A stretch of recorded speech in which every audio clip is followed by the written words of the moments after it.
Hello, welcome to my channel. ದಯವಿಟ್ಟು ಚಾನಲ್ನ subscribe ಮಾಡೋದನ್ನು ಮರಿಬೇಡಿ. ನೀನು ಮತ್ತು ನಾನು ಬೇರೆ ಬೇರೆ ಆದರೆ ಬಾ, ನಿನ್ನನ್ನು ನಾನು ಎತ್ತಿಕೊಂಡು ಹೋಗುತ್ತೇನೆ. ನಾನು ಸಹ ಗಂಟೆ ಬಾರಿಸುತ್ತೇನೆ.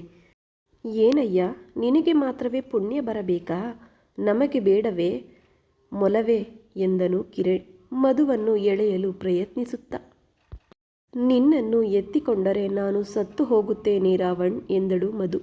ಅದೆಲ್ಲ ನನಗೆ ಗೊತ್ತಿಲ್ಲ. ನಿನಗೆ ಸ್ವಾಭಿಮಾನ ಹೆಚ್ಚು ಅಲ್ಲವೇ? ಯಾರ ಸಹಾಯವನ್ನು ನೀನು ತೆಗೆದುಕೊಳ್ಳುವುದಿಲ್ಲ. ಆದರೆ ಈ ಸಾಲವನ್ನಾದರೂ ಏಕೆ ಇಟ್ಟುಕೊಂಡೆ ಎಂದನು ಕಿರಣ್. ಸಮಯ ನೋಡಿ ಸಿಕ್ಕಿ ಹಾಕುತ್ತಿದ್ದಾನೆ ಈ ಅನಾಹುತದವನು ಎಂದು ಮಧು ಮನಸ್ಸಿನಲ್ಲಿ ಬೈದುಕೊಂಡಳು. ಅಷ್ಟರಲ್ಲಿ ಉಮಾ 2 ಹೆಜ್ಜೆ ಮುಂದೆ ಇಡುತ್ತಿದ್ದಂತೆ ಕಿರಣ್ ಕಣ್ಣುಗಳು ಆಕೆಯ ಕಡೆ ತಿರುಗಿದವು. ಕಿರಣ್ ಇಲ್ಲಿ ನೋಡುತ್ತಿದ್ದಂತೆ ಹರ್ಷ ಕಂಬದ ಹಿಂದೆ ಅಡಗಿಕೊಂಡನು. ಉಮಾ ಹಾಗೆ ನಡೆದು ಬರುತ್ತಿದ್ದರೆ ಕಿರಣ್ ಕಣ್ಣುಗಳನ್ನು ಅಗಲಿಸಿ ಆಕೆಯನ್ನೇ ನೋಡುತ್ತಾ ನಿಂತನು. ಇದನ್ನು ಗಮನಿಸಿದ ಮಧು ಎತ್ತಿಕೊಳ್ಳಲು ಸಾಧ್ಯವಿಲ್ಲ ಎಂದು ಮಾತನಾಡುತ್ತಲೇ ಇದ್ದಳು. ಉಮಾ ಹಾಗೆ ನಡೆದು ಬರುತ್ತಿದ್ದರೆ ಕಿರಣ್ಗೆ ಅದು ತನ್ನ ತಾಯಿ ಭುವನ ಬರುತ್ತಿರುವಂತೆ ಅನ್ನಿಸಿತು. ತಿಳಿಯದೆಯೇ 2 ಹೆಜ್ಜೆ ಮುಂದೆ ಹೋಗಿ ಬಗ್ಗಿ ಕಾಲುಗಳಿಗೆ ನಮಸ್ಕರಿಸಿದನು. ಉಮಾ ಎಡಗೈಯಲ್ಲಿ ಪ್ರಸಾದದ ತಟ್ಟೆಯನ್ನು ಹಿಡಿದು ಬಲಗೈಯಿಂದ ಕಿರಣ್ ತಲೆಯನ್ನು ನೆರವೇರಿಸುತ್ತಾ ಚಿರಂಜೀವಿ ಚೆನ್ನಾಗಿರು ಚಿನ್ನ ಎಂದಳು. ಕಿರಣ್ ಮೇಲೆ ಎದ್ದು ಉಮಾ ಕಡೆ ನೋಡಿದನು. ದೊಡ್ಡವನಾದೆ ಅಲ್ಲವೇ? ಕಣ್ಣಿಗೆ ಕಾಣಿಸುವುದನ್ನೇ ನಿಲ್ಲಿಸಿಬಿಟ್ಟೆ ಎಂದು ಪ್ರಸಾದವನ್ನು ಕಣ್ಣಿಗೆ ಒತ್ತಿಸಿ ಬಾಯಿಗೆ ಹಾಕಿದಳು. ಕಿರಣ್ ಪ್ರಸಾದದ ಲಡ್ಡು ತಿನ್ನುತ್ತಾ, ಎಷ್ಟೇ ದೊಡ್ಡವನಾದರೂ ನಿನ್ನ ಮುಂದೆ ಸದಾ ಚಿಕ್ಕವನೇ ಅಮ್ಮ ಎಂದನು ಕಿರಣ್. ಹಾಗೆ ಕರೆಯುತ್ತಿದ್ದಂತೆ ಅಂತರ್ಯದಲ್ಲಿ ಸುಂಟರಗಾಳಿ ಎದ್ದು ಭಾವಾವೇಶದ ಅಲೆಗಳು ಮೇಲೆದ್ದು ಬಂದವು. ಆ ತಳಮಳವನ್ನು ನಿಭಾಯಿಸಿಕೊಂಡು ತಟ್ಟೆಯ ಕಡೆ ನೋಡುತ್ತಿದ್ದಂತೆ ಕಿರಣ್ಗೆ ಅದನ್ನು ಹಿಡಿದುಕೊಳ್ಳಬೇಕು ಎಂದು ಅರ್ಥವಾಗಿ ಕೈಗೆ ತೆಗೆದುಕೊಂಡನು. ಉಮಾ ಅದರಲ್ಲಿನ ಒಂದು ಕಂಕಣವನ್ನು ತೆಗೆದು ಕಿರಣ್ ಮಣಿಕಟ್ಟಿಗೆ ಕಟ್ಟುತ್ತಾ, ಹ್ಯಾಪಿ ಬರ್ತ್ಡೇ ಮಗನೇ ಎಂದಳು. ಥ್ಯಾಂಕ್ ಯು ಅಮ್ಮ ಎಂದನು ಕಿರಣ್ ಸಂತೋಷದಿಂದ. ಏನು, ಇವತ್ತು ರಾವಣ್ ಬರ್ತ್ಡೇನಾ? ಹೇಳಲೇ ಇಲ್ಲ ಎಂದು ಗಟ್ಟಿಯಾಗಿ ಕೂಗುತ್ತಾ ಕಿರಣ್ ಕಡೆ ನೋಡಿದಳು ಮಧು. ಅಷ್ಟೇ. ಕಾಲಿನಿಂದ ಮಧು ಕಾಲಿಗೆ ಒಂದು ತುಳಿದನು ಕಿರಣ್. ಹ್ಯಾವ್ ಎಂದು ಕೂಗಿ, ಹೋಯ್ ನಿನಗೇನಾದರೂ ಹುಚ್ಚೆ? ಹಾಗೆ ತುಳಿದು ಏನ್ ಮಾಡಿದೆ ಎನ್ನುತ್ತಿರುವ ಮಧುವಿನ ಕಡೆ ರೇಗಿನಿಂದ ನೋಡುತ್ತಾ ಉಮಾ ಕಡೆಗೆ ತೋರಿಸಿದನು ಕಿರಣ್. ಮಧುವಿಗೆ ಆಗ ಬಲ್ಪ್ ಹತ್ತಿ, ಓ ಸಾರಿ ಎಂದಳು. ಕಂಕಣ ಕಟ್ಟಿದ ನಂತರ ಬಟ್ಟಲಿನಲ್ಲಿರುವ ಪಾಯಸವನ್ನು ತೆಗೆದು ಬಾಯಿಗೆ ನೀಡಿದಳು ಉಮಾ. ಕಿರಣ್ ಆ ಸ್ಪೂನು ತಿಂದು ಚಿಕ್ಕದಾಗಿ ನಕ್ಕನು.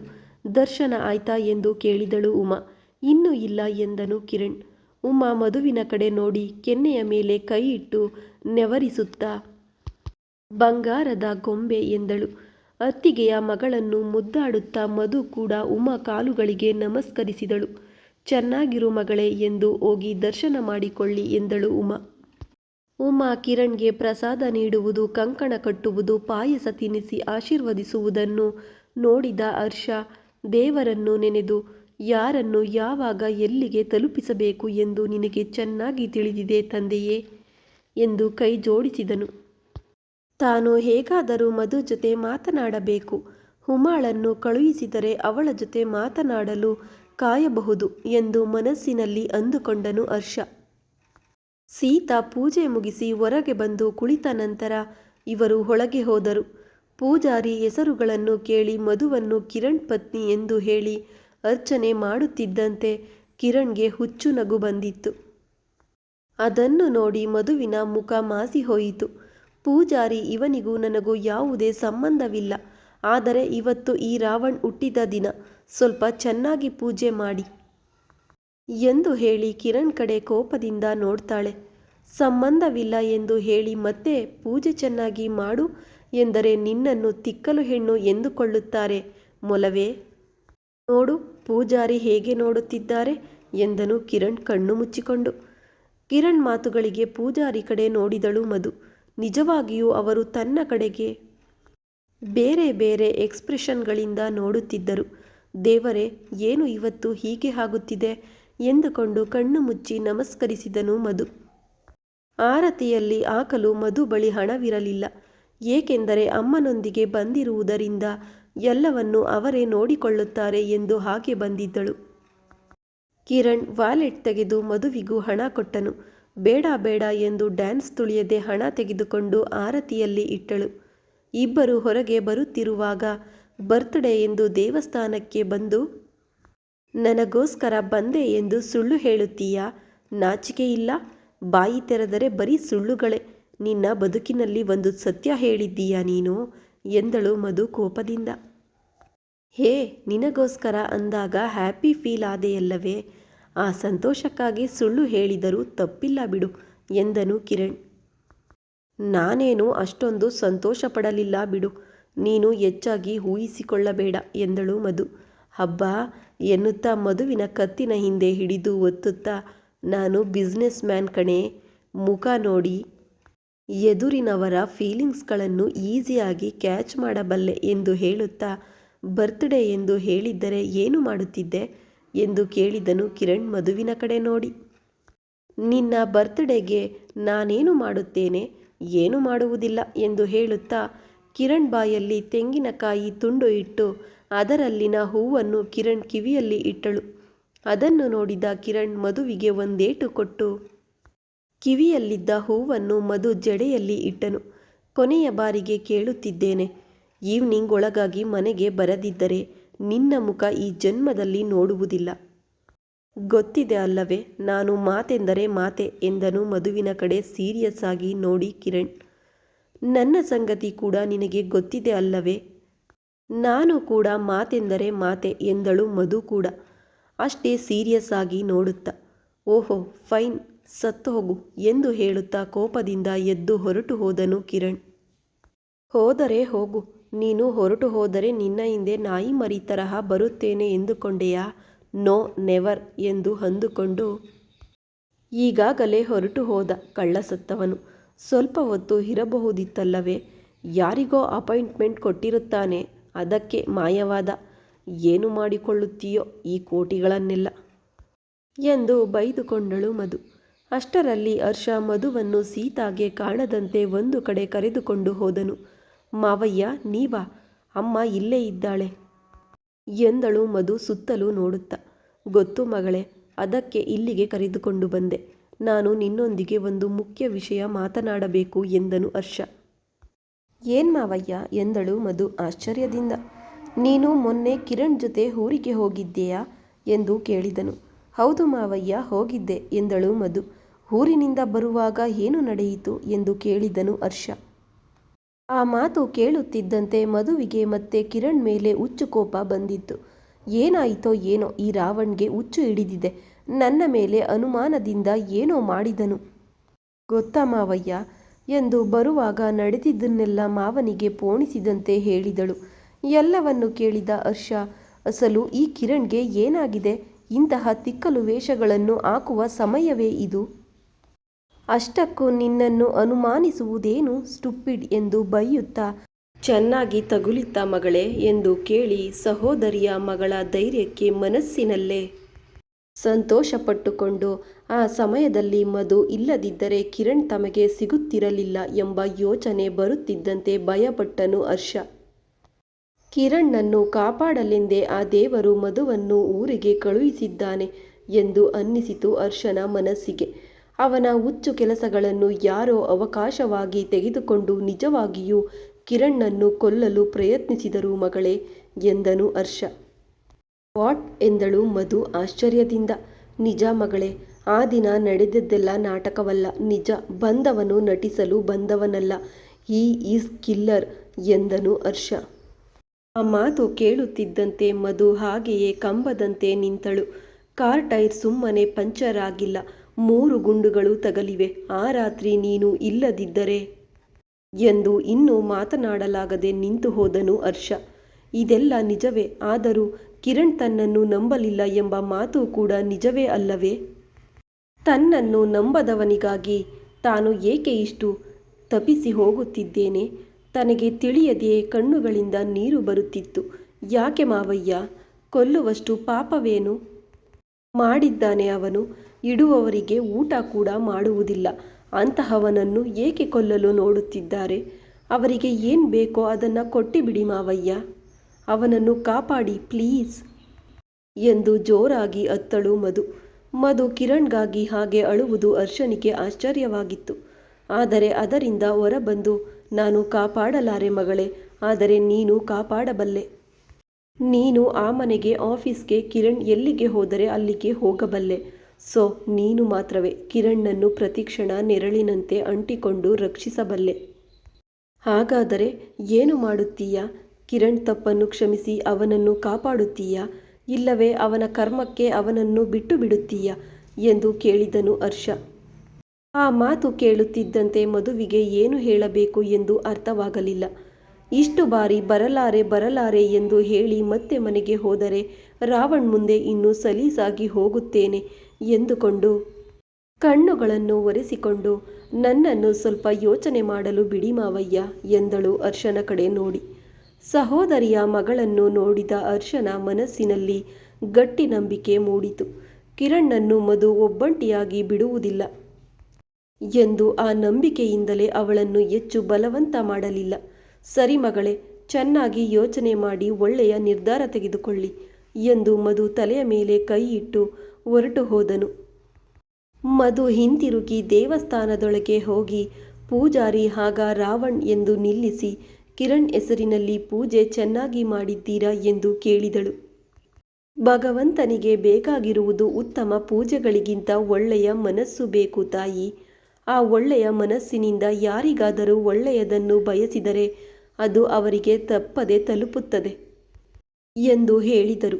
ಆ ಮಾತು ಕೇಳುತ್ತಿದ್ದಂತೆ ಮಧು ಎರಡು ಕೈ ಜೋಡಿಸಿ, ಸ್ವಾಮಿ, ಕಿರಣ್ಣನ್ನು ಚೆನ್ನಾಗಿ ನೋಡು, ಸದಾ ಅವನ ಪಕ್ಕದಲ್ಲೇ ಇರು, ಯಾವುದೇ ಅಪಾಯ ಅವನ ಸನಿಹಕ್ಕೂ ಬಾರದಂತೆ ಕಾಪಾಡು ಎಂದು ಹೇಳಿ ನಮಸ್ಕರಿಸಿದಳು.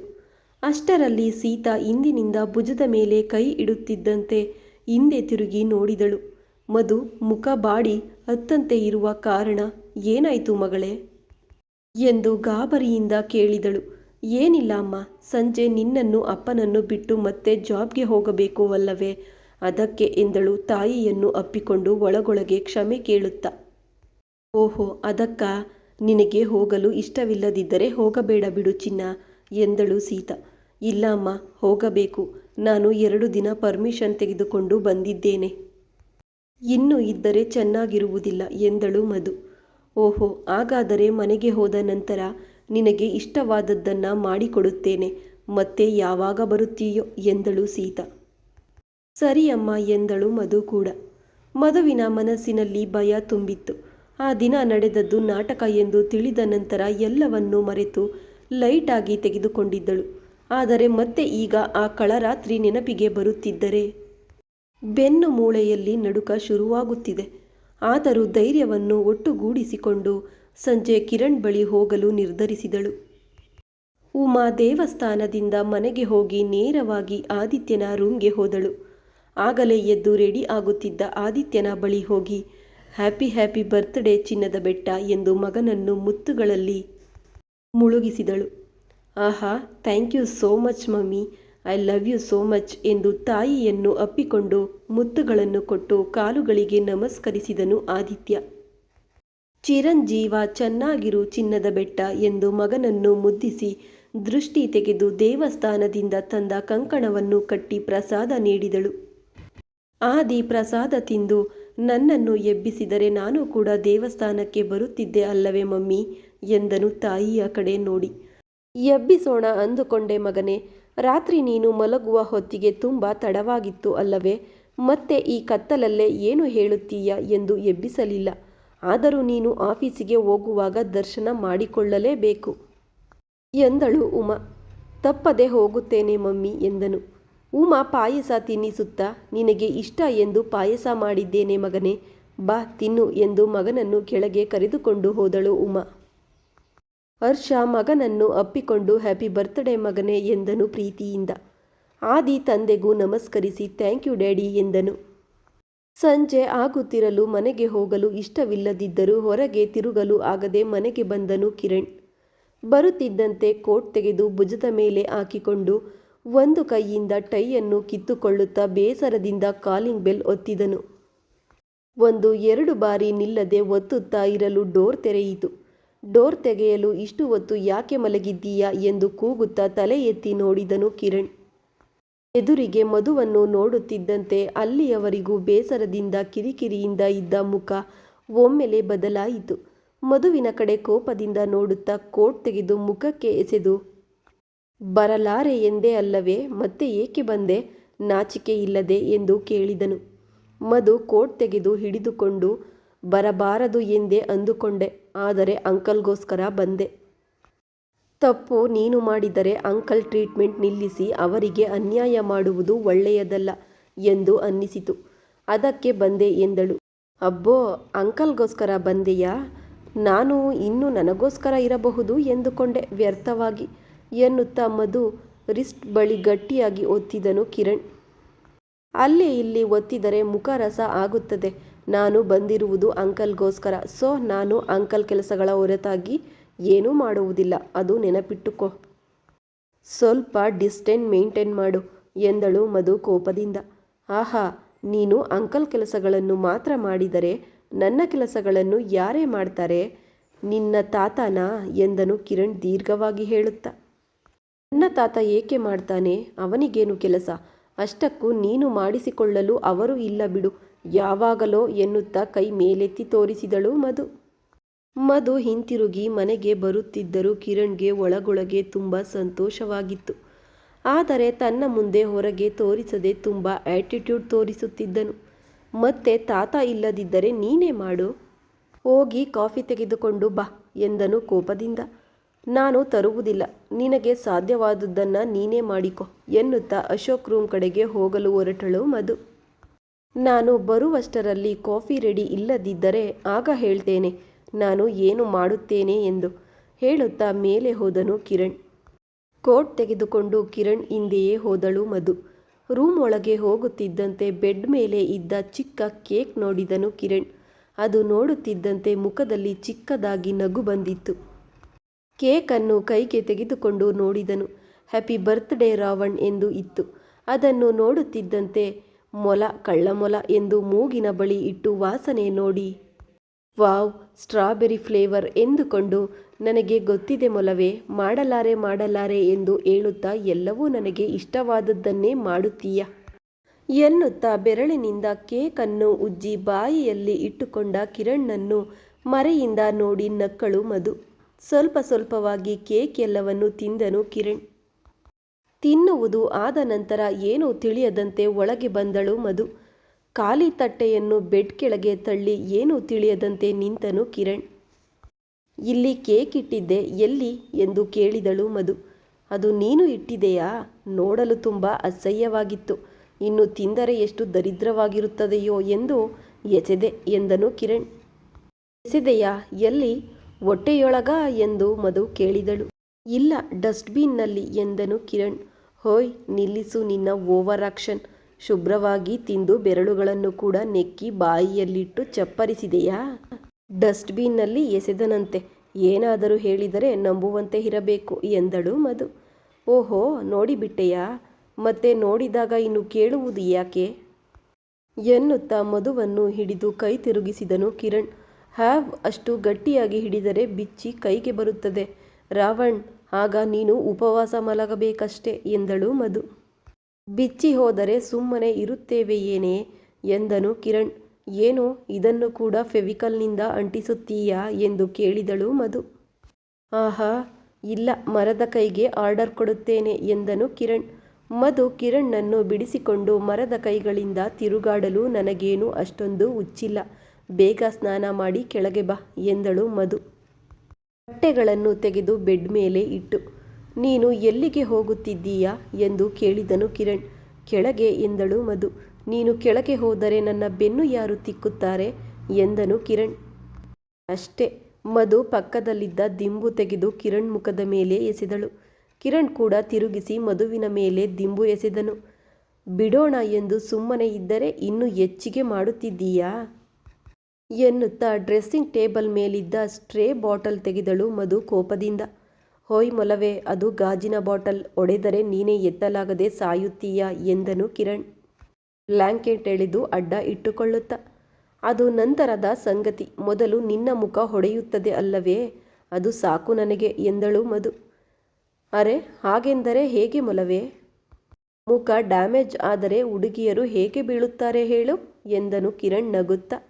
ಅಂದರೆ ಈಗ ಈ ಗುಳಿ ಕೆನ್ನೆಗಳನ್ನು ಹಾಕಿಕೊಂಡು ಹುಡುಗಿಯರನ್ನು ಬೀಳಿಸುತ್ತೀಯಾ ಎನ್ನುತ್ತಾ ಕೈಯಲ್ಲಿರುವುದನ್ನು ಎಸೆಯಲು ಹೋಗುತ್ತಿದ್ದಂತೆ, ಹೇ ಬೇಡವೇ, ಹೇಳುತ್ತಿದ್ದೇನೆ, ಅದು ಬಹಳ ಕಾಸ್ಟ್ಲಿ ಪರ್ಫ್ಯೂಮ್. ಒಡೆದರೆ ನಿನ್ನ ಸ್ಯಾಲರಿಯಿಂದ ಕಟ್ ಮಾಡಿಬಿಡುತ್ತೇನೆ ಎನ್ನುತ್ತಾ ಸ್ಪೀಡಾಗಿ ಬೆಡ್ ಏರಿ ಮಧುವಿನ ಹತ್ತಿರ ಬಂದು ಕದಲದಂತೆ ಹಿಡಿದುಕೊಂಡನು ಕಿರಣ್. ಬಿಡು ರಾವಣ್ ಎಂದು ಹೇಳುತ್ತಾ ಕಿರಣ್ಣನ್ನು ಬಿಡಿಸಿಕೊಳ್ಳಲು ಹೋಗಿ ಬೆಡ್ ಮೇಲೆ ಬಿದ್ದಳು ಮಧು. ಆ ರಭಸಕ್ಕೆ ಮಧುವಿನ ಮೇಲೆ ಬಿದ್ದನು ಕಿರಣ್ ಕೂಡ. ಆಗಲೇ ಕಿರಣ್ಗೋಸ್ಕರ ಒಳಗೆ ಬಂದ ವಂದನಾ. ಅವರನ್ನು ಹಾಗೆ ನೋಡಿ ಅಳುತ್ತಾ ಕೆಳಗೆ ಹೊರಟು ಹೋದಳು. ಮುಂದುವರೆಯುವುದು ಮುಂದಿನ ಭಾಗದಲ್ಲಿ. ದಯವಿಟ್ಟು ಕತೆ ಇಷ್ಟ ಆದಲ್ಲಿ ಲೈಕ್ ಮಾಡಿ, ಸಬ್ಸ್ಕ್ರೈಬ್ ಮಾಡೋದನ್ನು ಖಂಡಿತ ಮರಿಬೇಡಿ. Thanks for watching.